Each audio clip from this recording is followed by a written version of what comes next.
మరో ముగ్గురు BRS కార్పొరేటర్ను CM Revanth Reddy ఇంటికి తీసుకెళ్లి షాక్ ఇచ్చారు.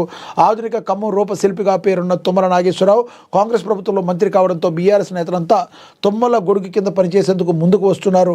40 మంది కార్పొరేటర్లు సీఎం ఇంటికి వెళ్లగా తుమ్మల నాయకత్వంలో ఖమ్మం నగరాన్ని నెంబర్ 1గా నిలుపుతామని, కార్పొరేషన్పై కాంగ్రెస్ జెండా ఎగరేస్తామని సీఎంకు హామీ ఇచ్చారు.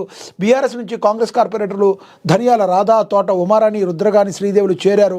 సీఎంను మర్యాదపూర్వకంగా ఇటీవలే బీఆర్ఎస్ నుంచి కాంగ్రెస్లో చేరినట్లు కార్పొరేటర్లు CH Lakshmi, G Chandrakala, D Saraswati, Amruthamma వంటి మంది రేవంత్ సమక్షంలో వాళ్ళు కాంగ్రెస్ పార్టీలో చేరటం జరిగింది.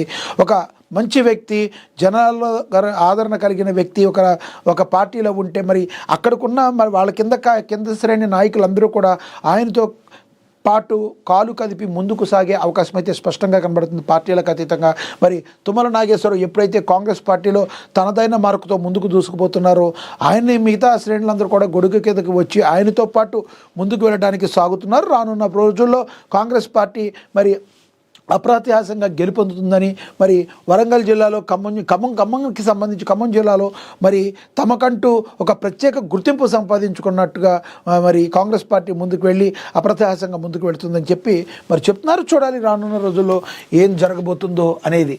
ఒక ఏఎన్ఎన్ మహా క్యాలెండర్ ఆవిష్కరించారు ప్రెస్ అకాడమీ చైర్మన్ శ్రీనివాసరెడ్డి అని.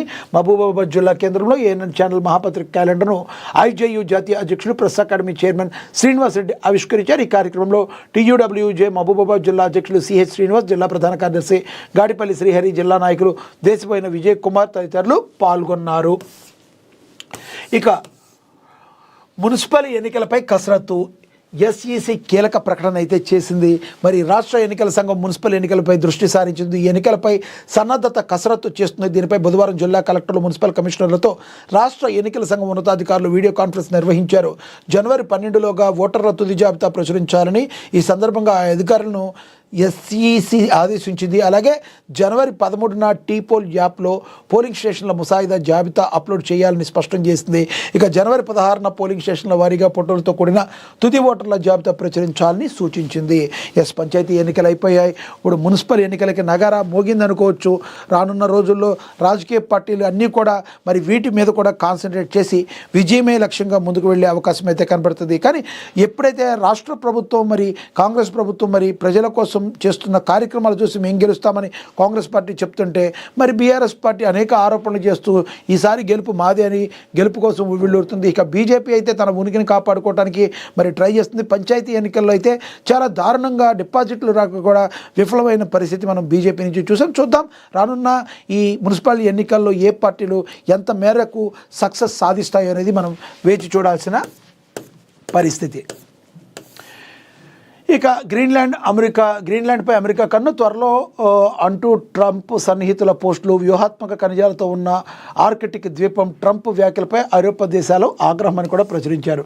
ఇక అర్హులైన ప్రతి పేదవాడికి ఇందిరమ్మ ఇల్లు ఇచ్చే బాధ్యత రాష్ట్ర ప్రభుత్వాన్ని దాన్ని ప్రశ్నించారు. ఇసుక అక్రమ రవాణా చేస్తే కఠిన చర్యలు తప్పవని చెప్పి ప్రభుత్వ నిబంధనల ప్రకారమే ఇసుక క్వారీ నిర్వహించాలని, అక్రమ రవాణాకు పాల్పడితే కఠిన చర్య తీసుకుని కరీంనగర్ జిల్లా కలెక్టర్ పమేలా సత్పతి హెచ్చరించారు. కరీంనగర్ జిల్లా తిమ్మాపూర్ మండలం కొత్తపల్లి పరిధిలోని ఎల్ఎండి రిజర్వాయర్ జలాలను పూడికి నుండి ఇసుక వేరు చేసే విధానానికి క్వారీ నిర్వహణను పోలీస్ కమిషనర్ గౌసాలంతో కలిసి పరిశీలించారు. ఎవరైనా కూడా తప్పుగా చేస్తే అక్రమ ఇసుక దందా చేస్తే వాళ్ళని ఊరుకునేదే లేదని చెప్పి ప్రచురించడం అయితే జరిగింది.